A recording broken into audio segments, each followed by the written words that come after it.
So it's 11:01, guys. We can start quickly. Firstly, good morning. It's a Sunday weekend. I get it, but for us to move on to term 2 ka syllabus, it's important for us to complete term 1. So that's why we're in a hurry. And that is why we're having a class on a Sunday morning. I hope you all get it. Yeah. Cool. Anyways, good morning firstly, and a couple of you are already here, but I'm hoping others will join in the meantime. I'll do the introductions, right? So I'll just begin by doing the introductions.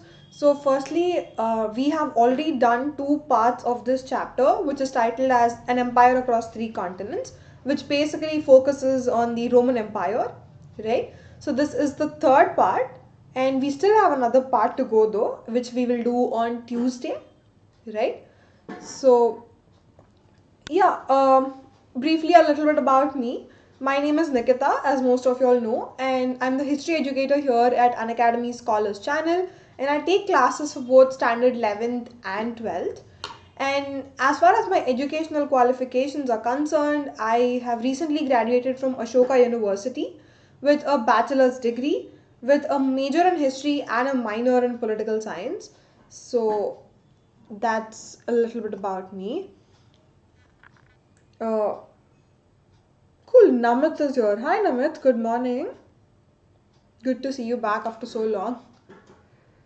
Um, cool.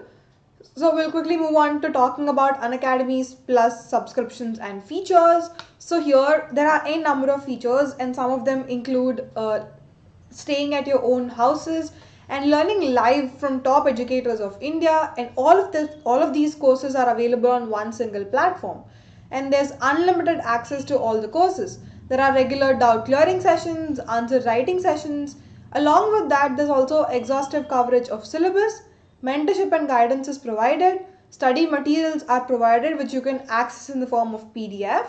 There are practice tests and live test series as well. So the way you can actually subscribe them is through they have various pricings, right? We have 6 ranges of subscriptions for plus. As you can see on the screen, the prices on the left side of the screen are the actual prices. If you use the code TUM10, you'll be basically given a 10% off, and then these are the post discounted prices after using the code, right? So have a look at them. There are 6 ranges of subscriptions, and feel free to choose one of your choice. Quickly moving on to Iconic. Here the features are even better and greater in the sense that there's personal mentorship provided, there are live doubt solving sessions, there are weekly reports, parent connect, and a study planner is also provided. But when it comes to Iconic pricing, there is a little bit hike in prices because of the special features. And here the durations given to you all, the choices given to you all are also much wider. We have 9 ranges starting from 3 months to 48 months. So again, the same thing. The right side prices are actual prices. The other side prices are post discounted prices. So have a look at them and feel free to go ahead with whichever one you feel comfortable. So that's a little bit about the pricing. Quickly moving on to Combat Scholarship Test. You all know the drill. This is conducted every Sunday at 1 p.m. So it's just 2 hours away. I highly recommend to go check out the link in the description below and enroll yourselves. It's highly helpful. And there's also something called Bucks Bounty. It's basically an opportunity for you learners out there to report any sort of inappropriate content. You can be the first one to report this issue and also claim your prize for that. You can also report this content by using the form in the description below. So that's Bucks Bounty, a special feature for you learners out there. Um, cool. So that's a little bit of the pitch we had for today. With that being said, I think we can move on to the actual topic, where we'll majorly be talking about the Roman Empire's economy, right? How it expanded, how was the infrastructure, what was the kind of trade that was happening, right? So all of these aspects we'll be talking about in today's class. Okay, cool. I think we're set. We can start without any further delay. But in case you all have any questions at any point of time, feel free to stop me and then we can discuss about that. Yeah? Cool. So we'll start with economic expansion, right? So it is economically very prosperous. That is an established point, right? Especially in the first 2 centuries, Roman Empire is very prosperous in terms of economy, right? There's so much of income coming, there's so much of revenue generation, right? But how is this coming and how is this revenue being further used? That's the question. Yeah. So all of that revenue was obviously used to build so much of economic infrastructure, right? Infrastructure is nothing but like facilities or like the setup. Yeah. So in terms of various things, right? Be it in terms of harbors, be it in terms of mines, quarries, brickyards, olive oil factories. Yeah. These are all different kinds of industries or infrastructure which will give certain economic benefits to the empire, right? So they made sure that all of these kinds of infrastructures are set up, right, so that it benefits the economy. So especially we'll be talking about wheat, wine and wheat olive oil, right? Three very important ingredients of everyday life. Olive oil to cook food, wheat obviously a food ingredient, whereas wine, especially because the European countries are colder countries, they needed wine to warm up their bodies, right? So these three were like a daily consumption products and they were highly traded. Yeah.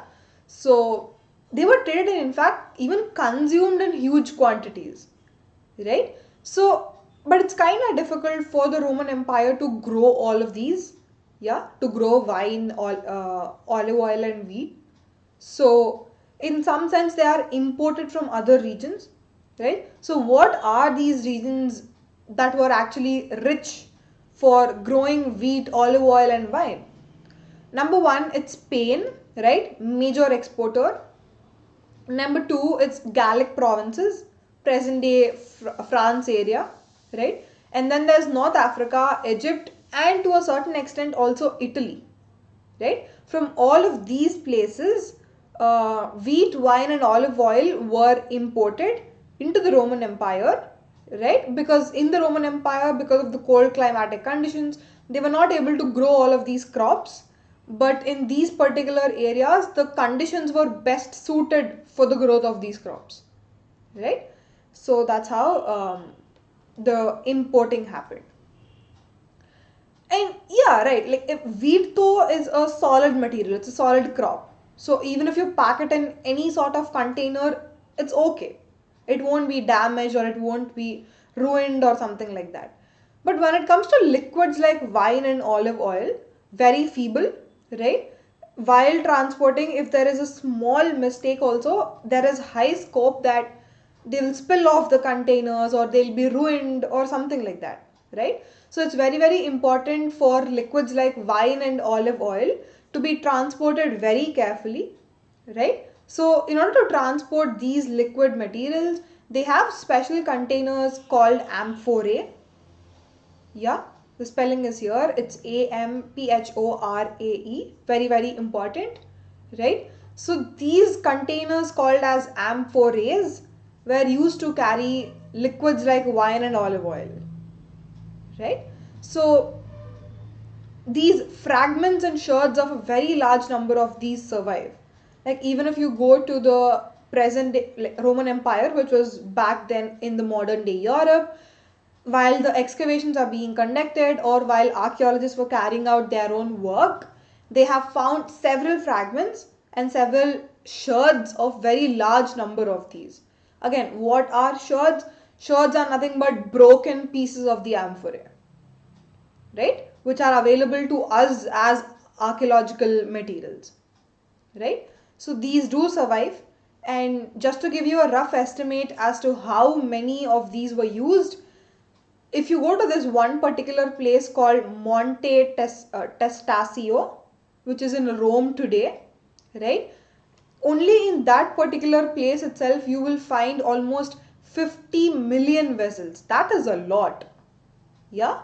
So many vessels and so many vessels in huge numbers were used back in those times. And it has been definitely possible for archaeologists to reconstruct the precise shapes of these containers. Even though they are broken, archaeologists put in so much effort, they somehow tried to fix it, and they finally arrived at a particular shape of these containers, right? If you go back to your textbook, you will find the shape of these amphorae, right? Let's just roughly say they're in the shape of a flower vase. Yeah, flower vases.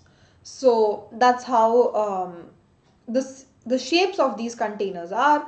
By like smelling or like by dating, they would tell what materials were carried in these containers, right? Whether it's olive oil, whether it's wine, or whether it's something else, right? That also archaeologists have reconstructed and say exactly what they were made by examining the clay content, the mere material which is used to make the amphorae, right? Sometimes it's clay, sometimes it's ceramic, sometimes it can be anything else. If you're like rich people, you want the amphorae to be made up of gold or something, right?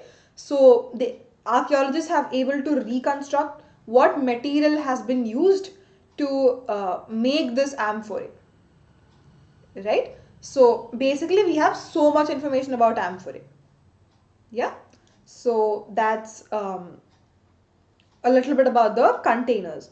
Now we'll move on to talk about olive oil and wine in a greater detail, right? But in case you'll have any questions at any point, just put them in the chat box.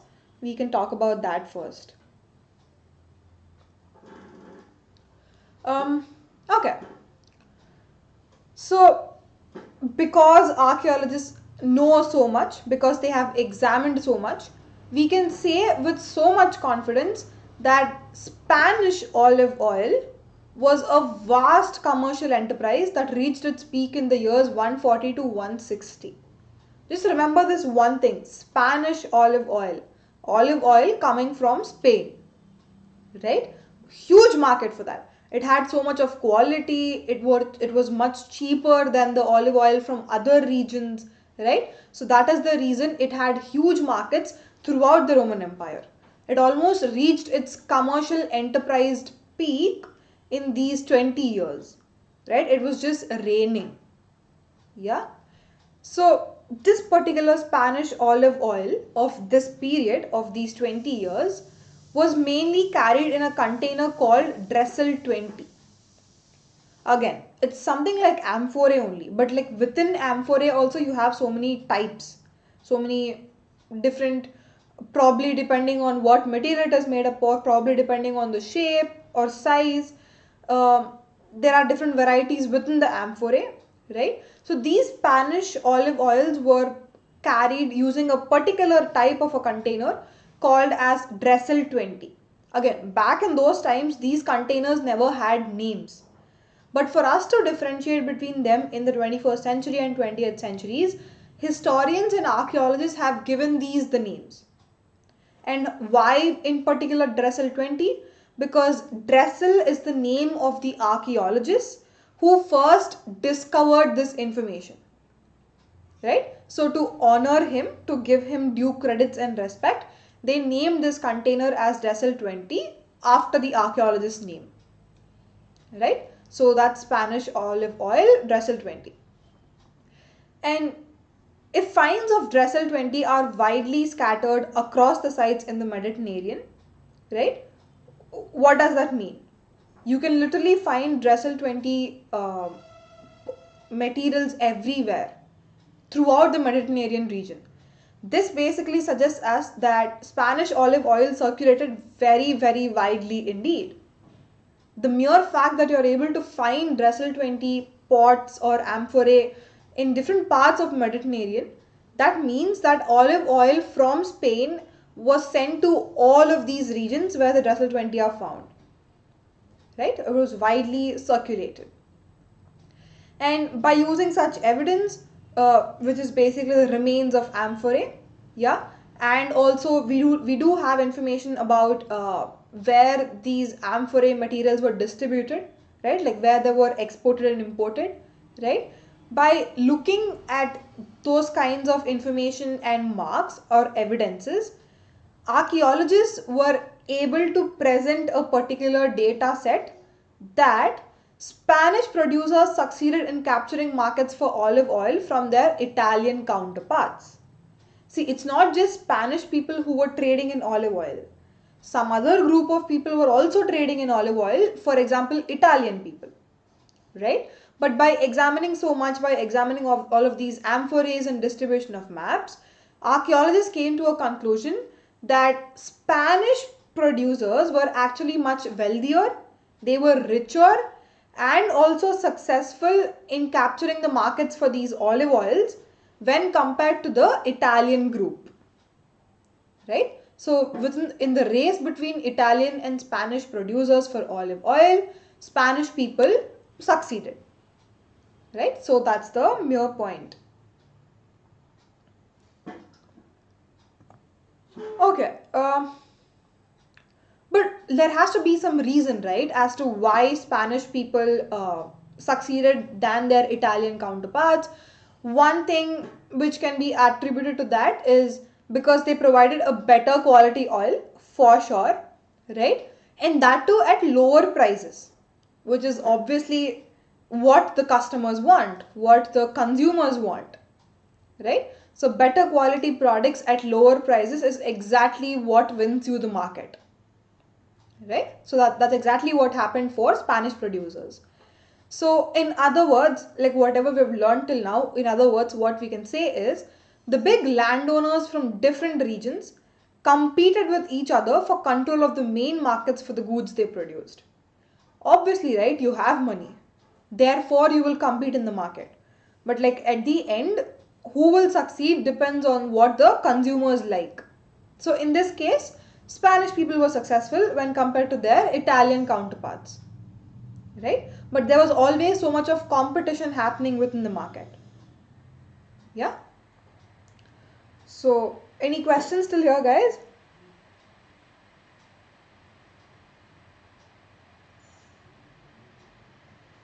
In case there are any questions, let me know.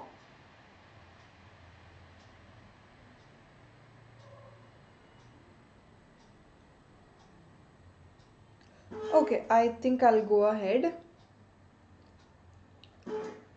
Cool. So the success of the Spanish olive growers was then repeated by North African producers. So what happens here, right?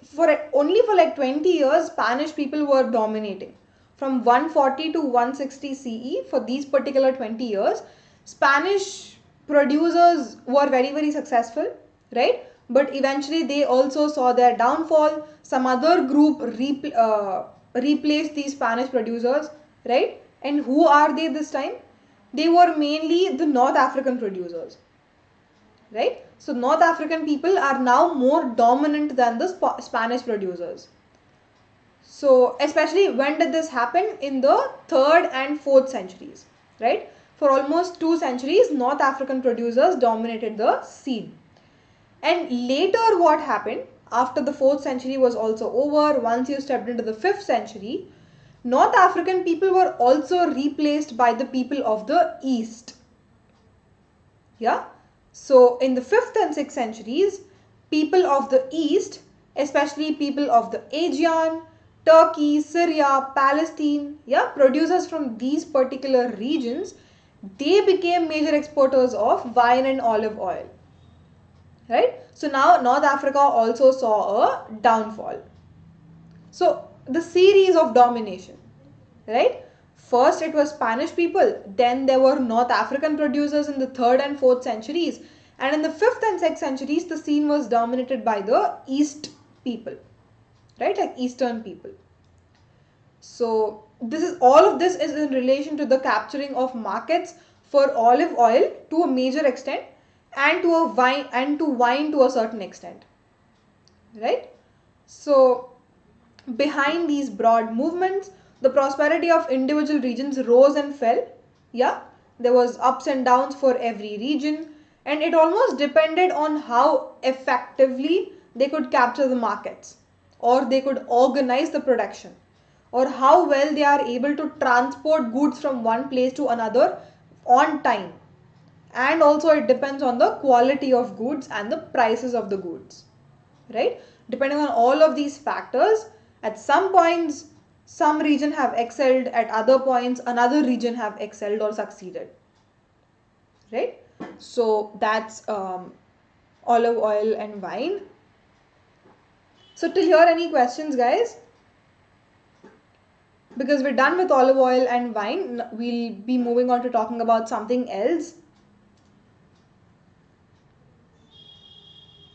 In case you'll have any questions, put them in the chat box. If there are none, we can go ahead.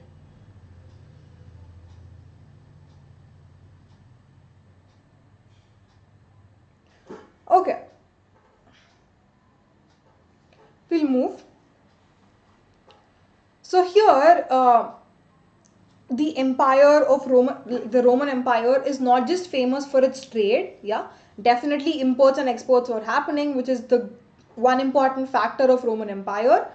But Roman Empire included many regions that had a reputation for exceptional fertility. Fertility is like another trademark of Roman Empire, right? So that's that. And especially like places like Campania in Italy, Sicily, the Fayum in present day Egypt, and then there's Galilee, there's Byzantium, which is in present day Tunisia, then there's southern Gaul, which is the present day southern France, yeah, and finally there's Baetica, which is in southern Spain again, right? These were few of the most densely settled places, right? So many people used to live. Again, what do you mean by densely populated? For example, if you take deserts and all, right? Even though there is so much of area, only few people live there. But if you consider these alluvial fertile plains, within the same area, so many people live. The number of people per square kilometer is much more higher, right? And that is exactly when we called that place as densely populated or densely settled area, right? And eventually the consequence of that is going to be it's going to be a wealthy part as well, the richer empire, or like a posh region, let's say, in our present times. Yeah, so this information is given to us by writers like Strabo and Pliny. Again, Strabo and Pliny are two important names which you need to remember, right? The very, very important writers. They tell us that these places are densely populated, right? So when talking about Campania, they said that the best kind of wine came from Campania into the Roman Empire, right? The best, like best quality. Yeah, it was from Campania in Italy. And when it comes to Sicily and Byzantium, they kind of exported large quantities of wheat to Rome, right? Within Rome itself, within the Roman capital and empire, definitely the conditions were not suitable to growing wheat, right? That is why they have to import it from Sicily and Byzantium. Yeah. And when we come to like Galilee, right? Galilee is also in present day Europe. It was densely cultivated. So one of the authors, one of the writers by name Josephus, he was also a historian, right? He basically tells us that the city of Galilee was so densely cultivated that almost every inch of the soil has been cultivated by the inhabitants. You just can't find normal piece of land or normal soil where it's empty. Like every possible inch of the land is cultivated by the inhabitants there. That's how densely the cultivation used to happen in Galilee, right? And Spanish olive oil came mainly from numerous estates along the banks of the river Guadalquivir in the south of Spain, right? Within this Spain region itself, the southern Spain was more dominant for the olive oil, right? There was a river called Guadalquivir, and there were so many ports along the coastline. From those ports, this Spanish olive oil used to be imported to the Roman Empire, right? So that's a little bit about the which region was famous for what. Yeah.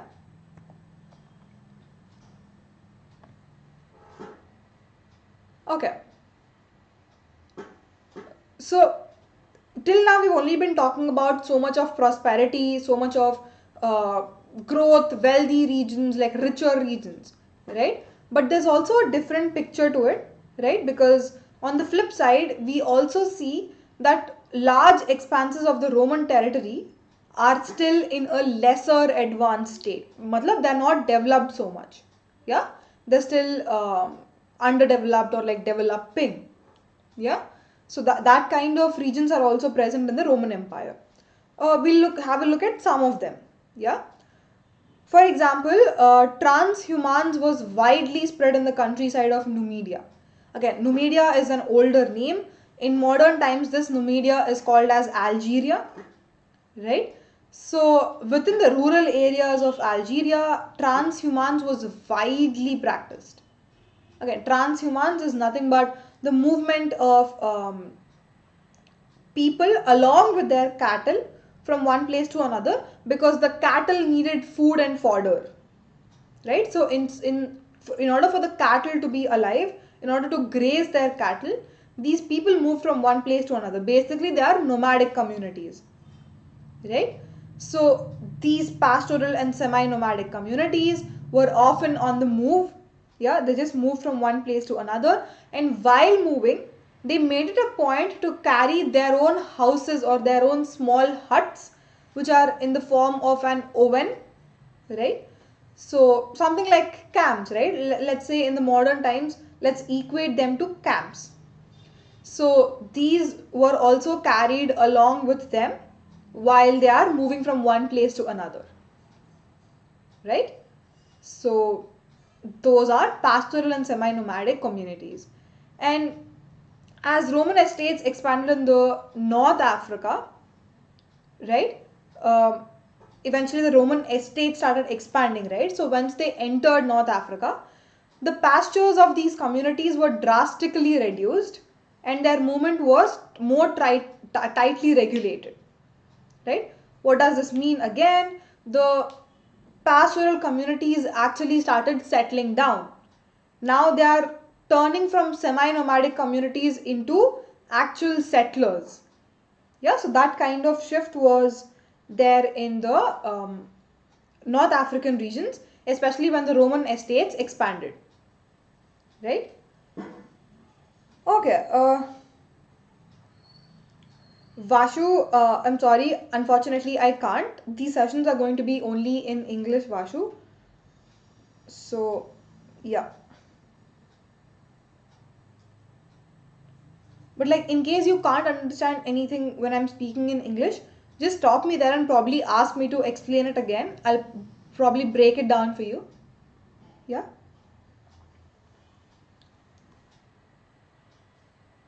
Okay. Uh, yeah.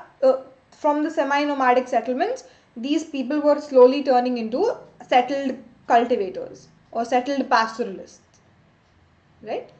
So even in Spain, the north was much less developed. Till now we're talking that Spain was well developed, Spain has this, Spain was the huge exporter, blah blah blah. But within the Spain region itself, the northern part of Spain was not developed. Only the southern part was prospering from all of these economic benefits, right? So mostly the northern Spain, it was inhabited by a large group of Celtic speaking peasantry, right? Celtic is a language. We've discussed this in last class, right? So many farmers and peasants used to live there. They were mostly Celtic speakers, right? They usually lived in the hilltop villages, which means a hilly region, not a plain region, right? So this particular part of Spain was not developed. It was underdeveloped. Yeah. So that is why it is always important for us to, whenever we think of Roman Empire, right, we should never forget these differences. We should never homogenize it. We should never consider it as a monolithic entity. Instead, we should always keep in mind that within the empire itself, there are so many differences, right? There are so many differences in different regions of the empire, depending on how much developed they are, right? So that point is important for us to consider. And yeah, at the same time, we should also not be in this illusion or assumption that because Roman Empire is an ancient empire, right? We should never underestimate it, and we should never be like, okay, because it's an ancient period, probably it was backward, or probably it was primitive, or probably people were barbaric, right? No, that's definitely not the case, because there was so much of sophistication of the Roman economy.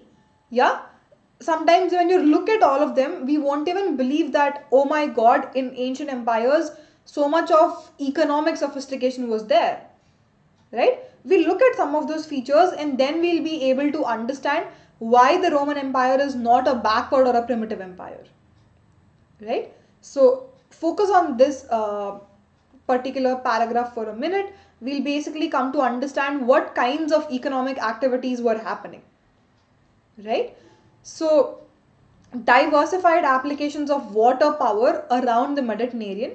Yeah, there was so much of advancement or technology in the water powered milling, right? It's no more drawing water from the wells by the use of hands, but there was so much technology involved for you to draw water from different sources and also supply it to different sources. Yeah, so there was so much of technology involved in this process. And there are also hydraulic mining techniques in Spanish gold and silver mines, right? Even while mining that particular land for any ores, let's say for gold, silver, copper, bronze, whatever it is, when you're trying to mine it, it's no more a manual process. Instead, you have all of these hydraulic mining techniques, right? And the gigantic industrial scale on which those mines were worked in the first and second centuries, hugely developed, huge usage of technology, right? And then there's also well organized networks of commercial and banking, right? And then there's widespread use of money. Just look at all of these features. It almost looks like we are talking about the 21st century, right? But no, we are talking about the first, second, third, fourth, and fifth centuries, when the Roman Empire was at its peak, right? So back in those times only, it had so much of sophisticated economy. So in that way, Roman Empire excelled, right? So those are some of the good things, or like the positive sides of Roman economy. Now that basically brings us to discussing the issue of slavery in Roman world, right? Did slavery exist, or even if it did exist, what kind of slavery was it? Were people free? Were people bonded? What are the issues of labor, right? We'll be exploring all of these questions in the next couple of slides, right? So yeah, so for now we've completed one subtopic, which is economic expansion. So till here, if you all have any questions, please let me know, guys. We can quickly go by them.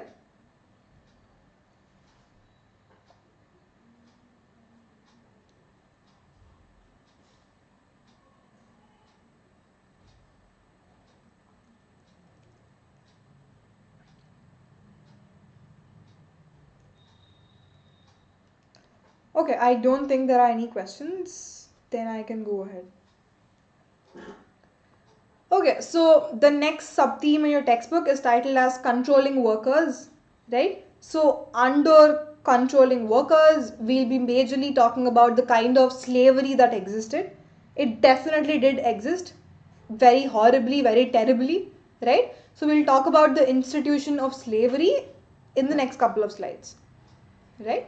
So it was deeply rooted in the ancient world, which is an established fact, not just in the Roman Empire, but if you consider any part of the ancient world, slavery was very much prevalent, right? So in the same manner, within the Roman Empire also, slavery was deeply rooted. in the Mediterranean and in the Near East. Right? It was there.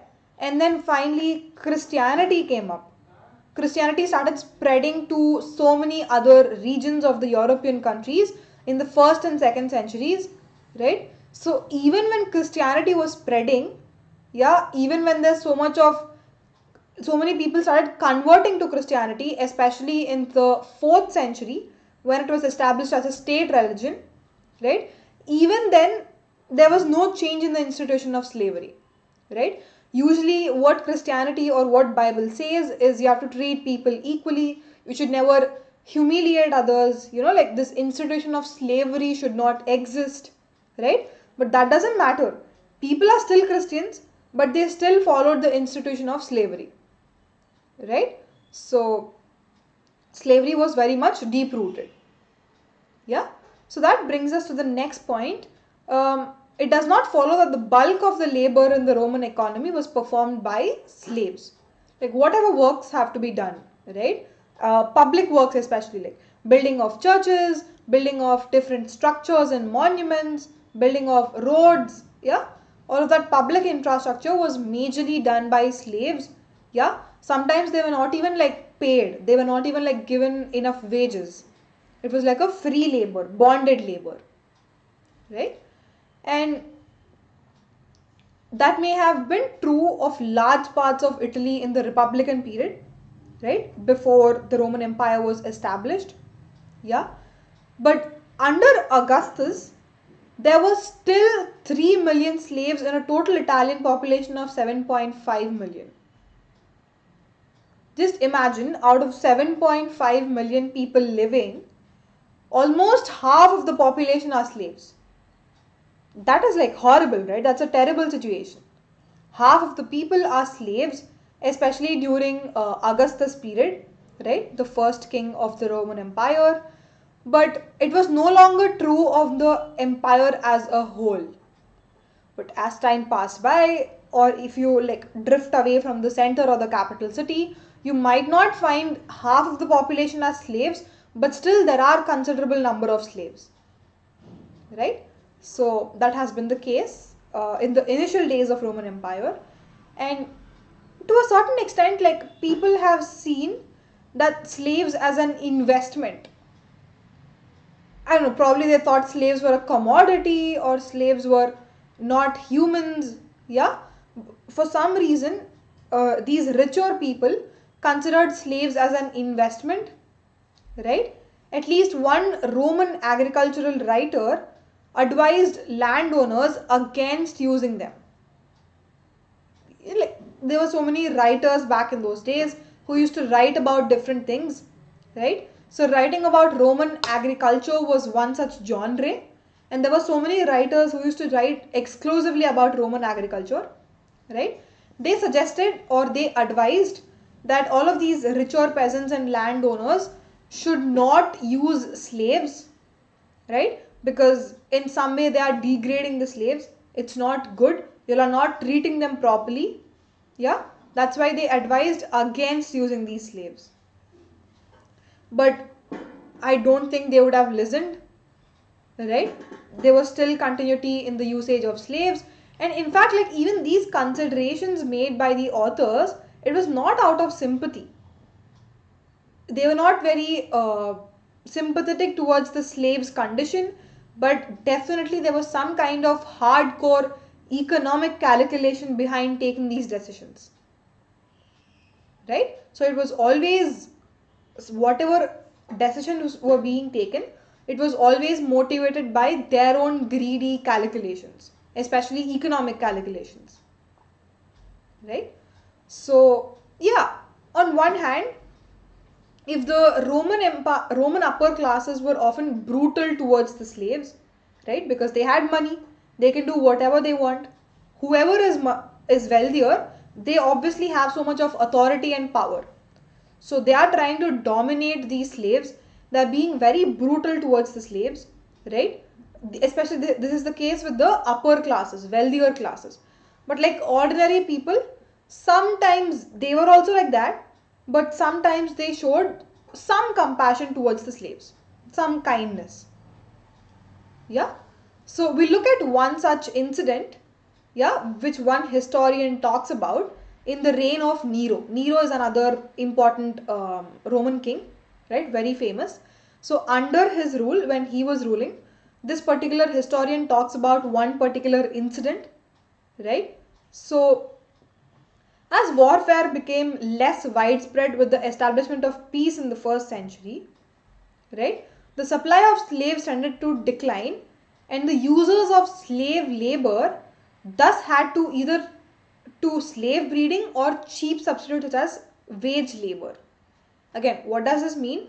We've talked about this concept where, especially in the first and second centuries, there was so much of peace, right? There was no conflicts, there was no waging of war with neighboring kingdoms, everything was so peaceful, right? In such situations, the supply of slaves obviously were not needed for war, right? Then what will all of these slaves do? They have to do something for their survival, right? So in such scenarios, either they were taken as free labor by the richer people, right? They were like, come and work in our households, but we are not going to give you any money. Or sometimes if they revolt or if they demand for wages, then probably they are going to give them only like minimal wages, very cheap wages, which is definitely not sufficient for the survival of the slave, right? But nonetheless they were forced into work, right? So yeah. Sujal is here. Hi Sujal, good morning. Sahil is back. Hi Sahil. Good morning, Sahil. I'm doing good. Um, cool. So we were basically talking about the forcing of slaves in order to work under something so that they'll at least get minimal labor, right? So in fact, on a side note, free labor was extensively used on public works, yeah, especially in the region of Rome, right?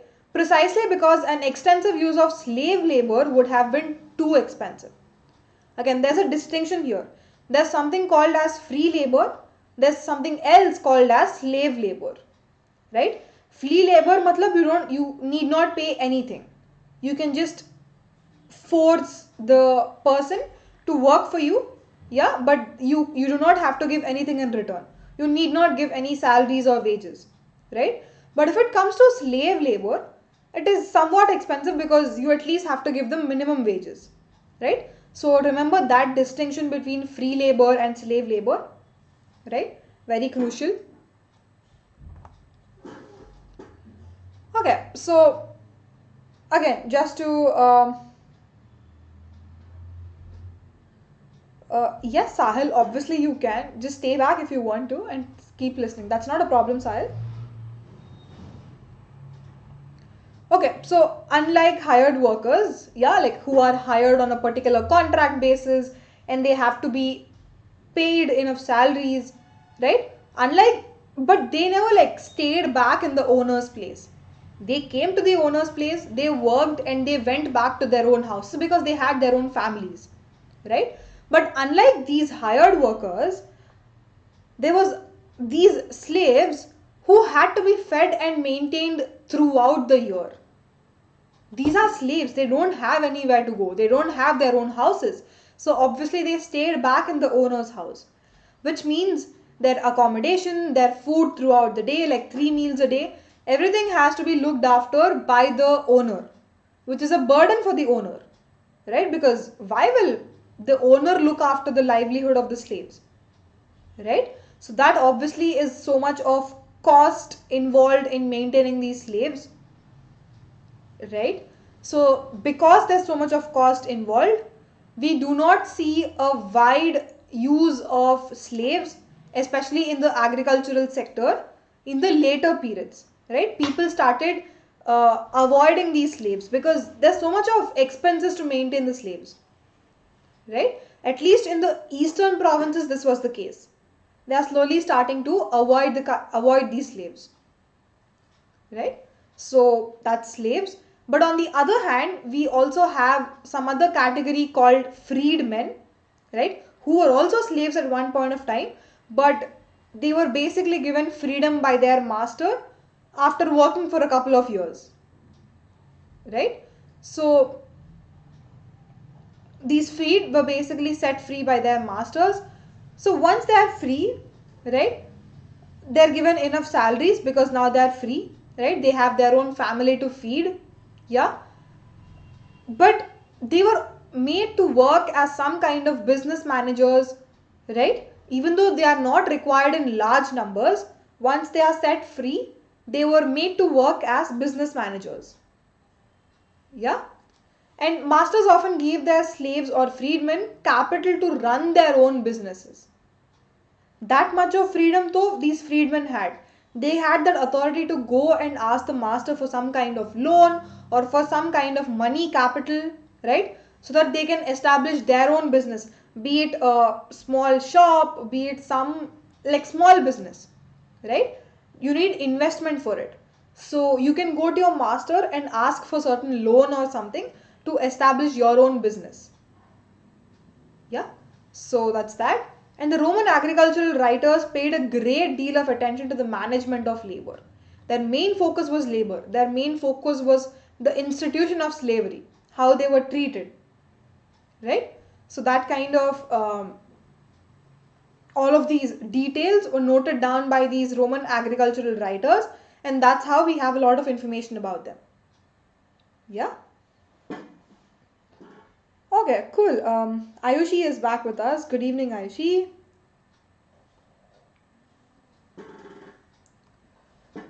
Uh, yeah.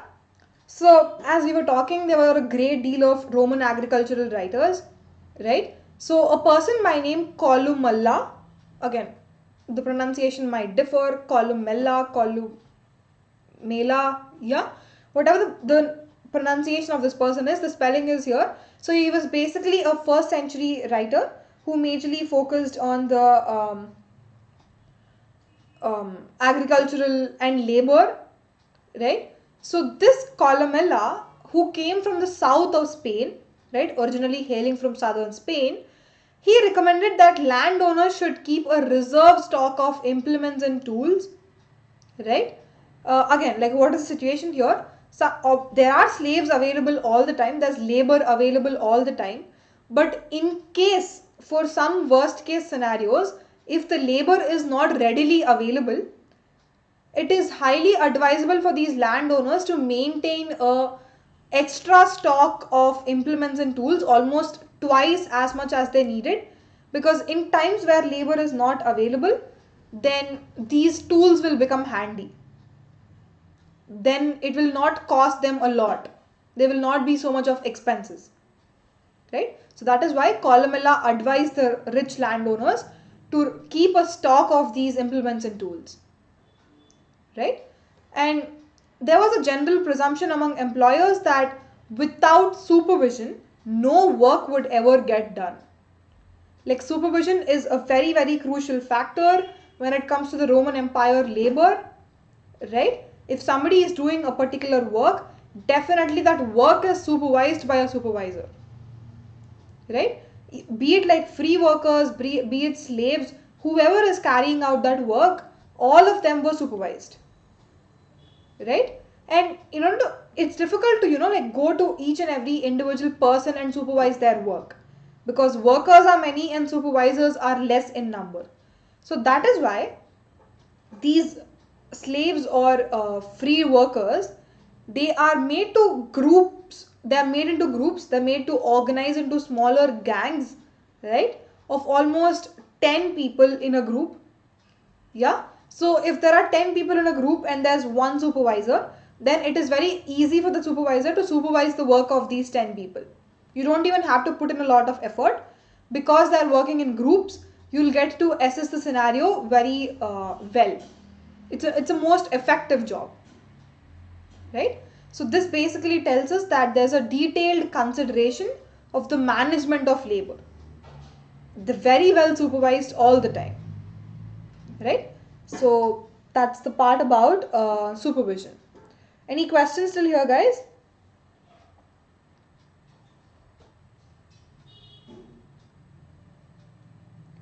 In case there are any questions, let me know. We can talk about that. Otherwise, we can go ahead.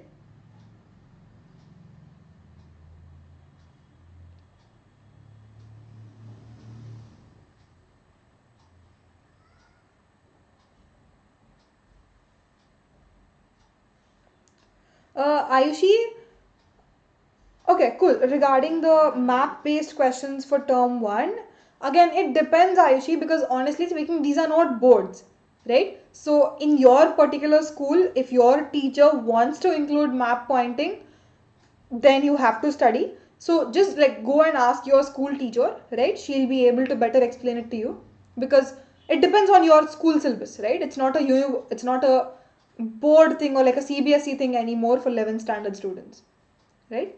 So I would suggest ask that question to your school teacher.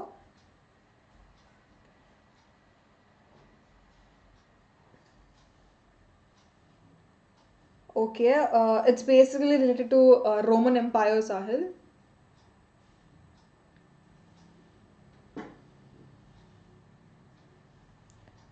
Um, cool.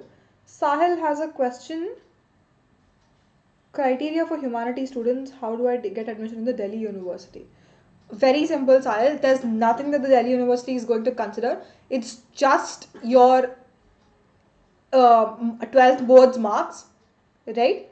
Cutoffs will be released every year. There are different rounds for cutoffs, and if you have a certain percentage in your 12th standard, and if you meet that requirement, whatever is given by the university, then you can go for the counseling. Then you'll be basically given admission. Very simple. You don't have to write any exams, you don't have to give any interviews, right? Just your marks in your 12th boards is the only criteria which they'll consider. Yeah, so that's why for people who ever want to get into the Delhi University, your 12th board's marks matter a lot, right? So take care of that.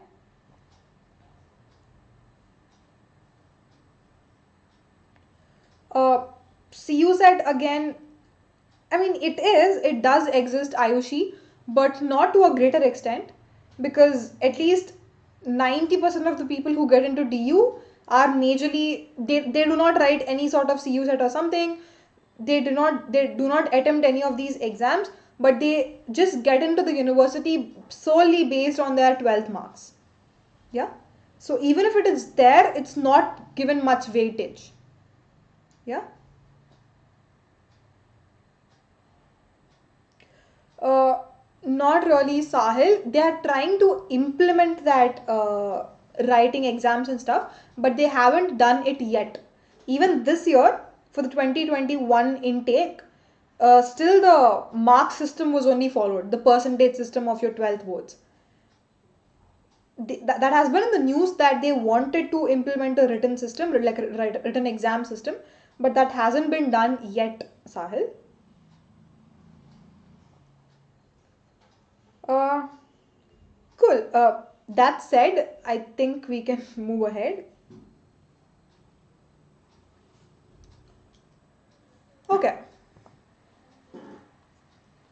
So there was a writer whom we talked about also in the earlier slide. He is called Pliny. There are two Plinys we have. So to differentiate between them, we are calling them as Pliny the Elder, right? He wrote so many books. He was the author of one famous book called Natural History, right? He was totally against the idea of grouping slaves, right?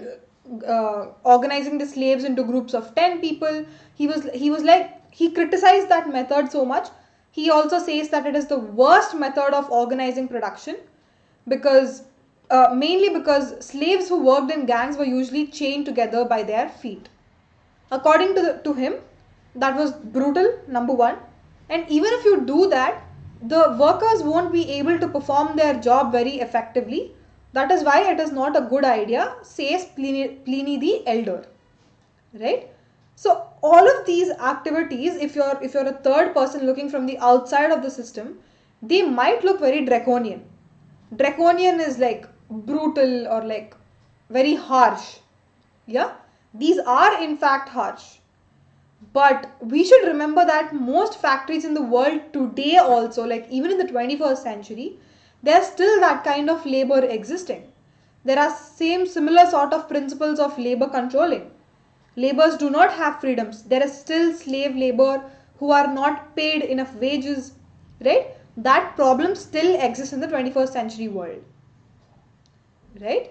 So indeed, some industrial establishments in the empire enforced even tighter controls. That's the worst. Yeah, this in itself is very harsh and cruel, but even tighter controls, even harsher conditions prevailed in some of the industrial establishments, right? So that's that. Okay, Sahil, 80% above, I would say, in order for you to get into like top 5 colleges like Hindu, Miranda, Ramjas, LSR, there's a certain set of like top 5, top 10 colleges out of so many DU colleges, right? In order for you to get into that, 80 I'm afraid is not sufficient. You at least need to get 95 above, right? It's very highly competitive. So 95 above should be your goal for you to get into the top 5 colleges in DU, right? Okay, Preeti is back here with us. Hi, Preeti.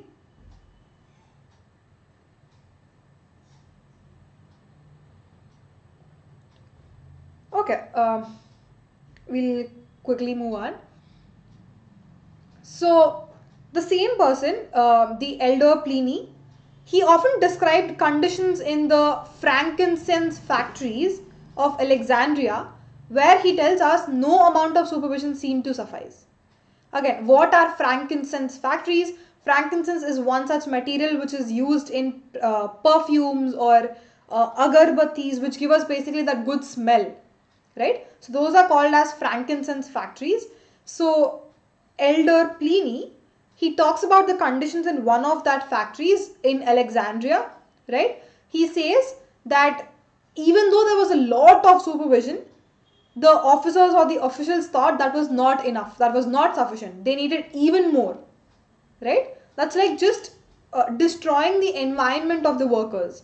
It's of no use to the workers, right? So he describes that in one of his books, right? He says, like a seal is put upon the workers' aprons.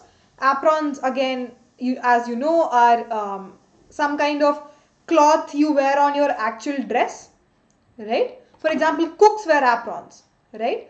Doctors wear aprons, some kind of overcoats, right? In the same manner, industrial workers also used to wear aprons. There was a seal on that apron saying that he is a slave or he is a worker, right? So they also used to have a mask, different other accessories on their heads, right? So before they are allowed to leave the premises, they have to take off all of these accessories and cloths, right? So only when they are in the factory, they're supposed to wear all of these. Okay, that's that. Any questions still there, guys? Please just put them in the chat box.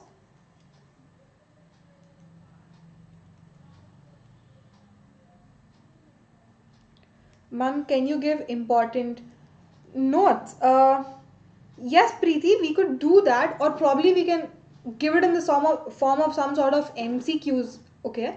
So once we do the MCQs on Thursday for this chapter, probably I'll send those MCQ questions on the Telegram channel if that works. I will try to prepare some sort of short notes, right?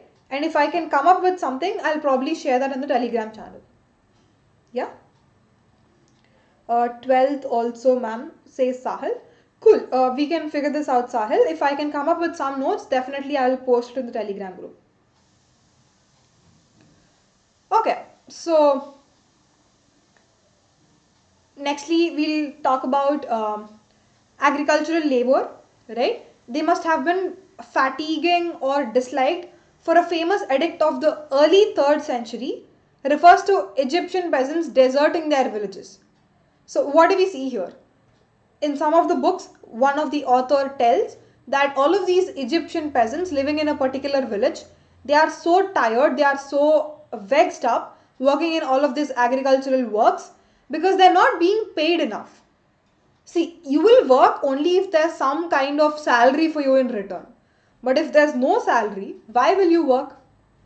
Right? That is why these agricultural laborers are tired of working, right? And they just left their villages, they deserted their villages and went off to some other place where they could at least earn something, right? That is just one example given by one of the authors in one of the edicts. But that is exactly the case with other factory workers and workshop workers, right? So a law of 398 referred to workers being branded so they could be recognized if and when they run away and try to hide. Even here, even if the workers want to run away, they did not have sufficient freedom, because there's a particular law in the Roman Empire which states, which provides a provision that these workers were branded. I don't know, branded in terms of different things, right? There was probably a mark on their body which says these are slaves, or some other mark, some other kinds of branding, right? So if there's that particular brand, other people can recognize that these people are slaves, right? And even if they're trying to run away, they will be handed over to the king because they are slaves and they are not free to run away, right? Basically, there is no freedom. All of their lives are being controlled by the empire, right? So that's that.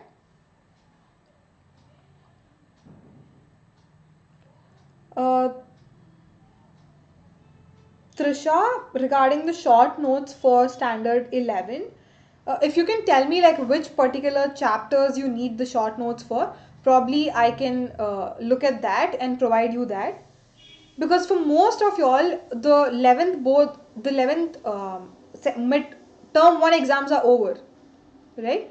So I was just thinking, should I start term 2 from next class, like as soon as this chapter is over? But in case your exams are not over and would still want me to provide you the notes, probably I can do that, but just let me know which chapters you want, right? So that's that, Sahil.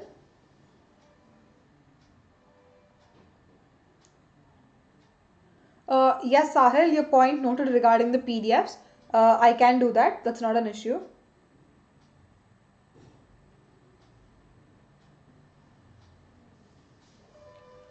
Okay, as expected, chapter 4 ka notes, the Central Islamic Orders. Um, that's a fairly difficult chapter. So yeah, I will try to provide the chapter 4 ka notes. It's really, really difficult, guys. I don't know why they have put it in the class 11 ka syllabus, but nonetheless, it's there. You have to study. Preeti says 3 orders. Cool, 3 orders and Central Islamic lands. I'll try to make notes for these 2 chapters, guys, and I'll send it on the Telegram group. I'm hoping everybody is on the Telegram group, right, so that you all can access the material.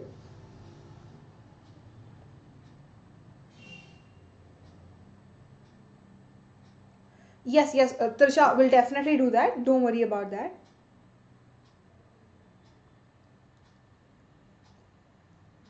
Um, okay.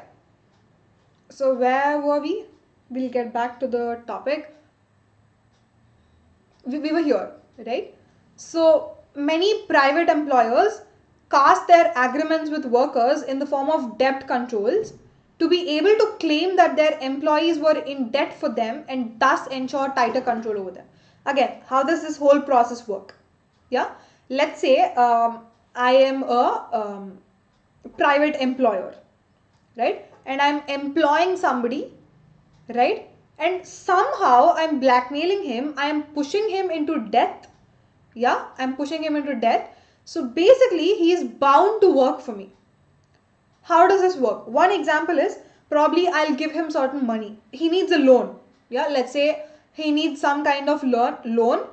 in order to survive, in order to feed his family. Yeah. In such scenario, obviously banks and all, they're not going to give him money because he doesn't have any wealth or assets or any sort of what do you say, money behind him. There's no surety that he will pay back the loan. In such scenarios, the banks will not give him the money. The only informal source of money is the owner, the employer, right? So the employee will come to the employer and be like, sir, I need some money. And then the employer will give some money. But in return, he will not give him any salary for the work he's doing. Right? So that kind of like blackmailing or that kind of contracts, right? Now the workers are bound to work because the employers have given them some sort of loan. They have to be grateful, right? So that's like a huge cycle or huge network which the employees cannot escape from. It was very, very difficult for the employees to escape, right? So that's the thing with private employers and their employees, right? And early 2nd century writers, they give us some sort of information that thousands surrenders themselves to work in servitude although they are free. See, they are free slaves. They can do whatever they want in life. But they don't have money to live. That is why again they go back to their same employers. They surrender their own lives. They offer their lives for servitude, right? Which means they are not free anymore. It's like a whole cycle which you can't escape from, right? So in other words, this basically meant that a lot of poorer families went into death bondage in order to survive, right? So from one of the recently discovered letters of Augustine, we learn that parents sometimes sold their children into servitude for periods of 25 years. Horrible, right? Like, just imagine a parent selling his or her own daughter or son, yeah, into slavery for 25 years. Half of his life is gone, right? But they needed money at the end of the day. How will they gain money? By offering their own children as servitude for a period of almost 25 years. That's horrible, right? But that's exactly what used to happen back in those times.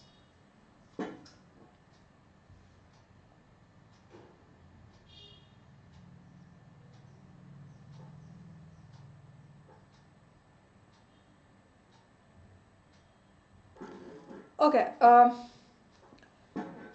that's the conditions of slave people. So basically, Augustine, in his letter, he basically asked one of the lawyer friends whether these children could be liberated once the father died. Right? Yeah, but we do not have an answer to it because it's just a question that Augustine asks his lawyer friend. We don't have the response letter. That's why we don't know the information about that. But yeah, these are some of the questions which we'll probably have answers for in the future if somebody tries to decipher the script or gather some more information, right? So this rural indebtedness was even more widespread, right? Because especially if you consider one example where the great Jewish revolt of 66 CE happened, the revolutionaries destroyed the moneylenders' bonds to win popular support. So basically within rural areas, this kind of indebtedness was very, very widespread, right? So that was the rural case scenario. But again, we should be very careful to not conclude that the bulk of the labor was coerced in these ways. Not everybody was coerced, not everybody was forced into doing this work. Probably some were doing it out of their own will, right? Or probably some people were free, they are not under some sort of contracts or they are not bounded to work, right? So it's not the scenario every time. Sometimes they had their own freedom, right? So especially in one of the instances of the late 5th century, we see one emperor by name Anastasius, right? He was building the eastern frontier city of Dara. Imagine the situation. he was building the whole city of Dara in less than 3 weeks. You can't even construct a single house in 3 weeks, right? But this Emperor Anastasius managed to build a whole city of Dara in 3 weeks. But how is it possible, right? There were so many thousands and thousands of labor who were recruited, not for free. He put out a poster saying, if you all come to work for the construction of the city of Dara, you will be offered very high wages, right? So obviously so many people rushed and came to build the city, and in fact they were given high wages. So what do we see here? A good treatment of the labor, right? So it's not always bad, negative, forceful things, but sometimes they were given enough wages and their conditions were better, just like in this example, right? So that was done under Emperor Anastasius for constructing the city of Dara, right? And from the papyri we can even form some estimate of how widespread wage labor had become in parts of the Mediterranean by the 6th century, especially in the east. Again, if you examine the papyri documents, which are famous in the eastern Mediterranean, right, we'll also get some kind of information as to how widespread the wage labor was. Yeah, so papyri also gives us a lot of information, right? Okay, so that basically brings us to the end of today's class. We're almost like done with the chapter 3/4. We still have 1/4 remaining, which we'll do in the next class on Tuesday, right? But before that, let me just have a look at the comment section.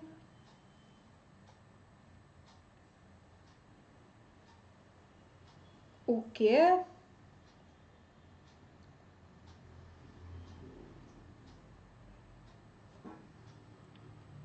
Cool.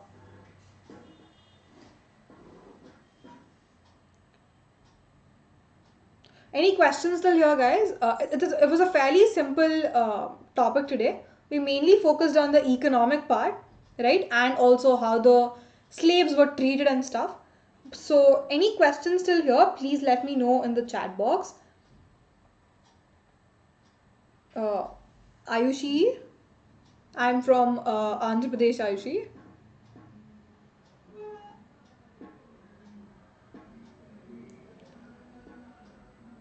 Okay, regarding the Menti quiz, guys, just to give you like updates or heads up as to what the next couple of classes are going to look like.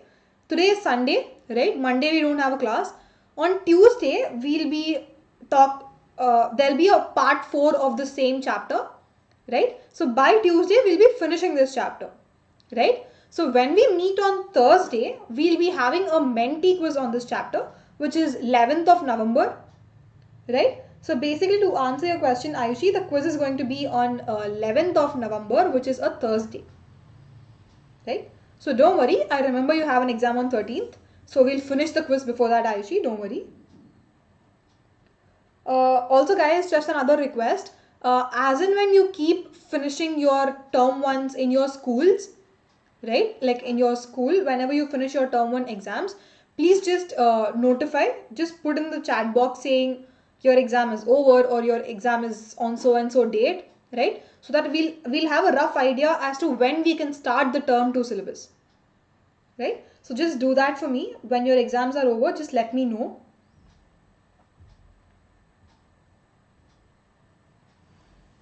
Okay, so I think that's it we have. In case you'll have any questions regarding the topic we just discussed, put them down in the chat box. In the meanwhile, I'll wind this up because we're already past time. Okay, so there's some sort of crash course happening for 11th standard humanities students. They'll cover the syllabus of both term 1 and term 2. It already started. It started on November 1st, but it's not too late to join, right? It's a crash course of 3 months, right? And the medium of delivery here is Hindi. These are the educators and their respective languages, respective subjects that they're going to teach, right? So have a look at them. The link for this is in the description below. Go check that out and enroll yourselves if you all are interested. So yeah, thanks so much, guys. Thank you for tuning in on a Sunday morning. It is difficult because you have to wake up in the morning firstly, but nonetheless, I'm just trying to finish up the term 1 ka syllabus so that we can quickly jump on to term 2, right? So thanks so much anyways for coming, and if you like the content of these videos, please do like them, share it as much as possible, and also subscribe to the channel Unacademy and scholars in particular, right? Thank you once again. uh, cool. The session is officially over. Y'all can leave. But in case y'all have any questions, just stay back because I'll also be hanging around for a couple of seconds. Yeah? Your term 1 will be over by 20th November, says Ayushi. Cool. We can start term 2 after that, Ayushi. Okay. Bye, Preeti. Uh, thanks. Thank you. You too. Take care, Preeti.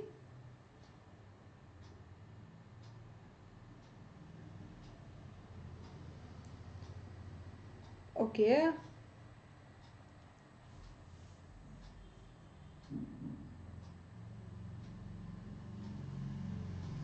Cool. So if that is it, if there are no questions, then we can close this.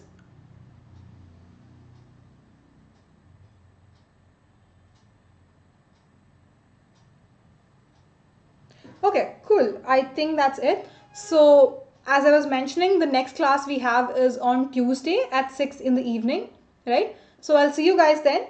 Till then, have a nice weekend today and also have a good start to the week tomorrow, right? I'll see you soon. Till then, take care and bye, guys.